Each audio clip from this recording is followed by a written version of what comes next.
Welcome in, folks. For those who do not know, my name is Guest, also known as ItsGuestGaming. We are currently live here on Twitch to talk about Series 4 cards and my personal tier list to rank them. We're going to do it here live on stream, and it's a much shorter list than you may realize because, well, we've had a lot of drops and we've had a lot of movements, and you never know what to use your 3,000 collector tokens on. If you're trying to target your Series 4s via spotlights, sometimes it's really tough to determine if it's a good week because typically we're going to recommend in general just don't use your spotlight keys on Series 4 cards. The slowly accruing collector's tokens at 3,000 level to be able to use them is much more approachable and a much better use of that resource than either the ultimate variants or a lot of the Series 5 cards. So let's take a look at the best investments of the way I'm looking at it. Your Series 4 3,000 collector's token investments. Are they worth it or are they not? So we're here live on Twitch, and if you want to join us at any point, make sure you follow over on Twitch. And while you're there, well, take a look down below in the description. You'll see there's a like and a subscribe button. I appreciate you hitting that too. So swing on over and we take a look here. Now, again, I am using an online resource, so these numbers on these cards may be out of date, but we will talk about them in their current statistics as they are in June, well, middle of June 2024. Series 4 cards, S through F. Here's what I personally think. Where are your collector's tokens? And the live chat, you're more than welcome to participate in this as well. Docking at a 3-4, I constantly feel like is like, he's good, but there's other ways to get him to 3-8. And if there's another way to get him to ramp up prior to getting the Muramasa Shard down and then having to either discard or destroy the Muramasa Shard, like, he's too much work for a 3-8. I think we could actually justify him to a 3-9. So he's hovering somewhere between, 3-10 because it'd be 3-5 doubling, but we could, somewhere between C and D is where I feel. The 5-3 iteration of Darkhawk, I'm sorry, it's an S tier card. For 3,000 tokens, it's one of the best investments in the game. It's still a consistent card, still incredibly easy of a shell. 3 to 4 card package, you can, even a 2 card package, you can make this deck work. He's just an insanely solid card. Ghost Spider as a move enabler. If you are a move player in any way, shape, or form, this is a must-have card. But for everybody else, it's kind of a, you happen to get this when you can out of Shana type card. Not really the top end of really anything meta competitive. Gladiator, I think, is a very good card. He's now a 3-8, and at a 3-8 standpoint, he's just the largest, easiest stat stick. 3-8, done. With really about a 75% chance of upside. Looking at all of the cards and their powers and then other effects that can happen. For example, if you pull a Dr. Doom, it like helps but hurts. Overall, it's about a 75% chance for 3-8 success to be worth it. That's pretty damn strong. And then put him in a Surfer Shell on top of it, really good. Havoc's a tough card to rate because he's very dependent on the shell he's put in. I don't like him in negative decks as much because you're only really ever using him on turn 6 if you negative him. But in a Hope Summers shell, he can actually be incredibly good as a turn 5 play. As a drop him on top of Hope Summers, they cancel each other out. Now you've got a 2-8 on the board with no downside.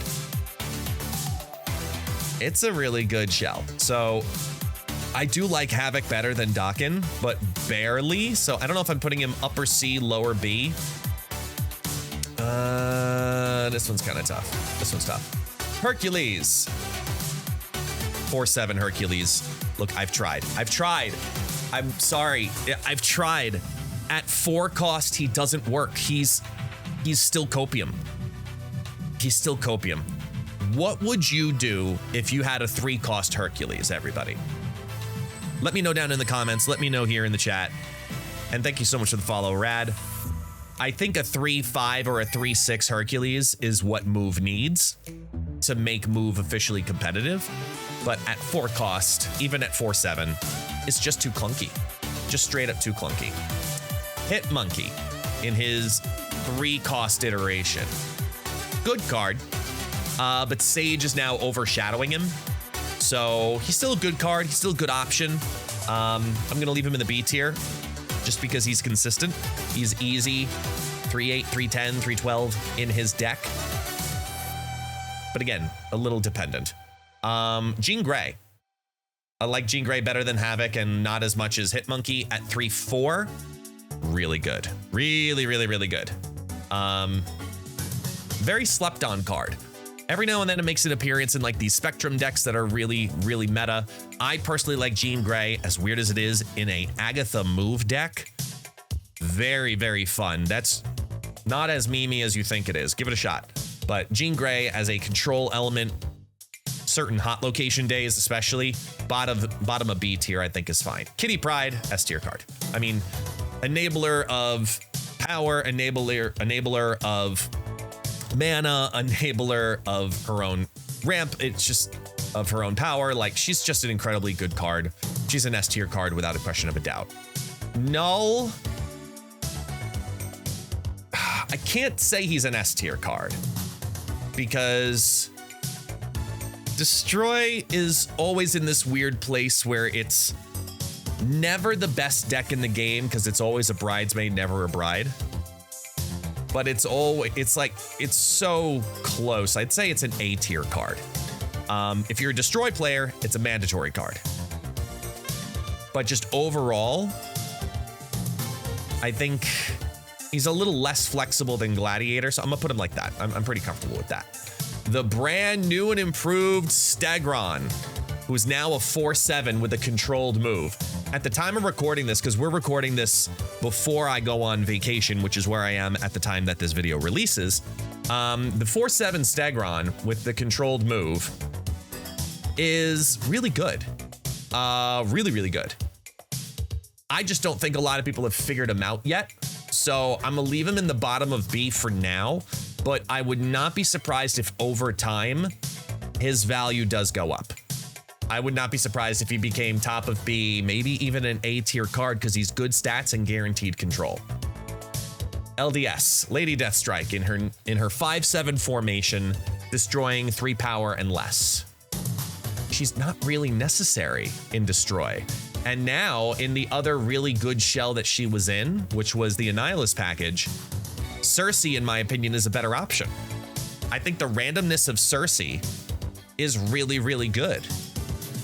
And oh yeah, that's right. Stegron did drop to Series 3. You're right. All right. Well, he's in there, and well, he's getting an honorable mention. You're right. Oh wait, no. Hold on. He dropped to Series 4. He did not drop to Series 3. He did not drop to. I don't know. Correct me if I'm wrong, chat. But I'm pretty sure he didn't drop to Series 3. We'll find out. We'll get the correct information out there into the world because this is what happens when you do it live. You know, when you do things live, sometimes we make mistakes. And as I look at it here, Stegron is a Series 4. But anyway, Legion, 5/7 Legion, 5/7 Legion. Oh man. Oh, he's just so good. Upper B, lower A. I like him better than Hitmonkey. I like Legion better than Null because he's more flexible. And it's just such a great surprise move.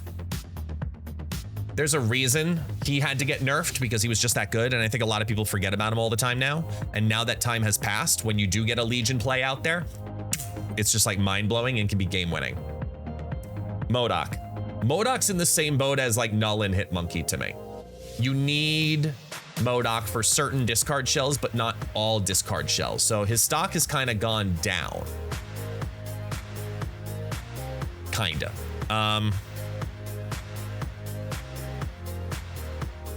Yeah, he's still a B tier card though. Like, if you're gonna run the full hella go for it style package, he's a good card. But you can get away with it with Corvus Glaive and with Hellcow, and there's other options now. I wouldn't be surprised to see MODOK actually someday get a buff to 5/9, but for now, he's still a B tier card when he is used. Man-Thing, this is a tough card to rate because in toxic decks, it really depends. You know? It really depends. And I feel like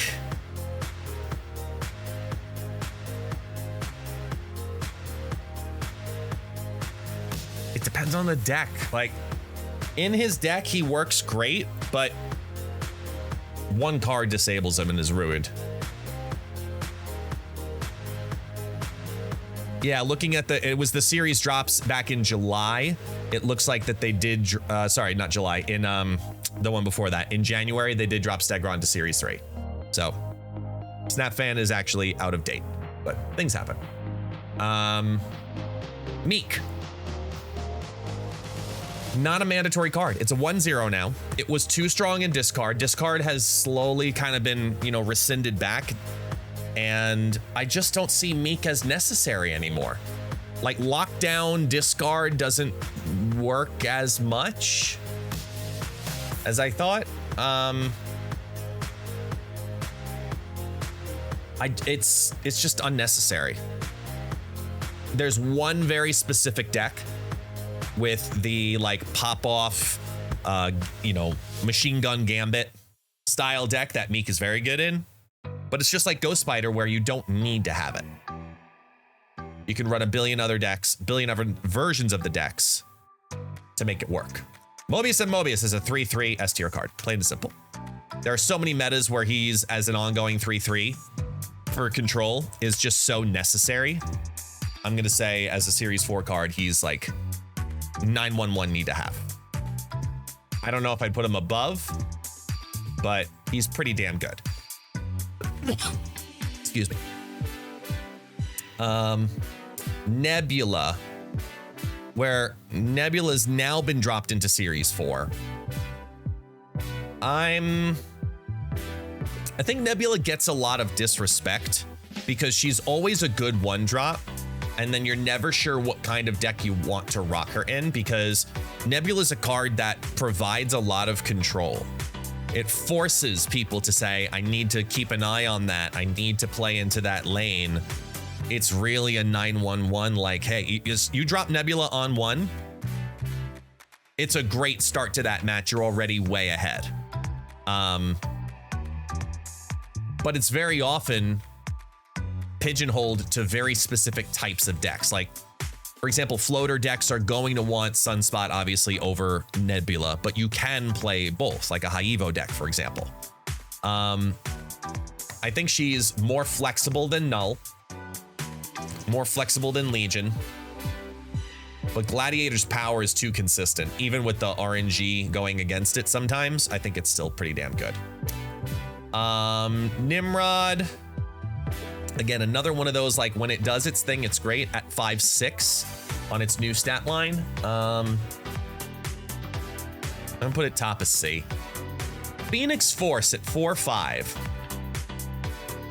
When you get Phoenix Force to do its thing, it's also really good. But Phoenix Force as a deck archetype right now, people are still kind of navigating a little bit because of the new move mechanic. But it's not that hard to do. For a Phoenix Force deck, it's one of the best combo decks still in the game. I'm gonna say you're still in a good spot by running it, but Null Death will typically outdo Phoenix Force decks very often. So I'm gonna leave that there. Ravonna Renslayer, now at a 2/3. Took a huge hit with the nerf to Professor X. Huge hit. And it's been tough because since that nerf, she very much so disappeared.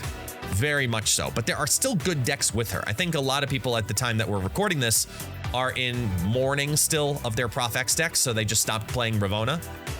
Even though Ravonna discounting a whole bunch of really good cards like Sage and Thena and Angela, that package, like, there's still some good oomph to be there. It's just not the A tier card that it was. It's still a solid B tier card though right now. Celine's just a piece of trash, but still better than Hercules. Still better than Hercules. I really don't think Ravonna's an S tier card. Her reduction's great, don't get me wrong, but specifically her biggest synergy was Professor X. So she's taking a back seat for now, but I would not be surprised to see her rise in the future. Is Celine? No, Celine's worse than Herc. Celine's worse than Herc. Silk. It's weird because Silk even started getting cut from Silky Smooth. I feel like I'm here because it's a 2/5. It can get into dead locations, but every now and then it can also bite you in the butt.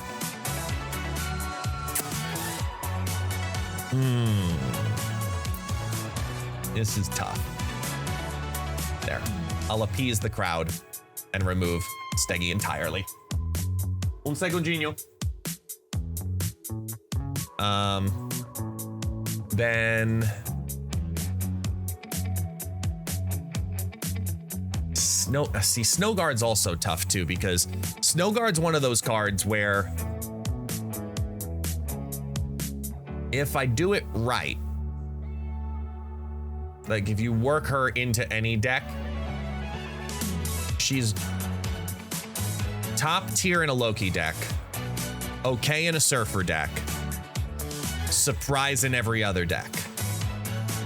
And if I have to choose between Legion and Snow Guard in any other deck, I take Legion. But what she does in that deck puts her probably at upper B for me. Spider Ham, great control card, but very often ignored.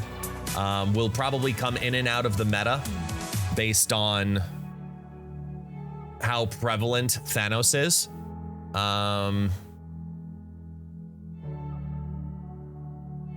But at the same time, very flexible. So I'm gonna put it there. Living Tribunal's tough because as a 6/9, its ability is archetype defining, obviously, right? But how good is that? Like when you get the Tribunal thing to do the Tribunal thing, it's one of the tallest decks in the game. It's taller than Phoenix Force. It's taller than Gilgamesh, Zoo. It's taller than everything. But you have to get it to do the thing. I think for that reason, if you're solid with your snap mechanics, as Nudley comes on in and subs here on Twitch for the 3rd month now. Thank you so much, dude. How you doing, man? I'm gonna put it right below Snow Guard because of the chance on it versus the flexibility of Snow Guard. And then lastly is the on reveal 2/3 Zabu, who was really hit hard. I think too hard. Zabu is like straight up dead. Like straight up dead. I think he's in the bottom of D. When you do use Zabu nowadays, it's very few and far between. But this is kind of where I end up. It's sad because he was here. And in one OTA change patch thing, he changes this quickly. So this is where I've ended up as I look at it again, looking to see my lefts and rights. I think I'm probably gonna put Nebula a little higher. I'll put Nebula a little bit higher. Kitty Pryde counters Nebula, so I think she needs to stay there. Silk, Ravonna. Ravonna can go up like just over Hitmonkey. Not much though. Jean Grey I'll drop because MODOK is still very good, and she's like she's probably the sleeper pick out of all of these. These are all, when they do the thing, they're really good. These are good in their usage, but not necessary. And then even with Celine at 1/2, she's still trash. I hate this mechanic. I absolutely hate this mechanic from her. It's just the game mechanics don't want her to do well. I don't see it having relevance. And then Hercules, just make him a 3-cost, please. Can we please get a petition, a hashtag, a something, get it out there into the second inner world. Let's get 3-cost Hercules into the game, because y'all, that's going to be some of the most fun content, fun move decks you will ever play with a 3-cost Hercules. I'm telling you right now. So #1 investment on my Series 4 tier list. Number one suggestion is going to be Darkhawk, followed by Mobius, followed by Kitty Pryde.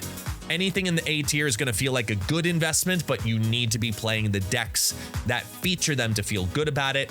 B, that's just personal choice. If you want to play that deck or that specific archetype that it could fit into, the only flex one in there that's not in that category, I'd say, is probably Spider-Ham, but everything else is kind of very deck defining to the deck you are trying to fill, the last slot with the good card, quote unquote. C tier, honestly, wait for most of those to appear in spotlights and you get them by random at accident. D tier, please don't ever use your collector's tokens on this. And then F tier, we're just all waiting for buffs to happen to them.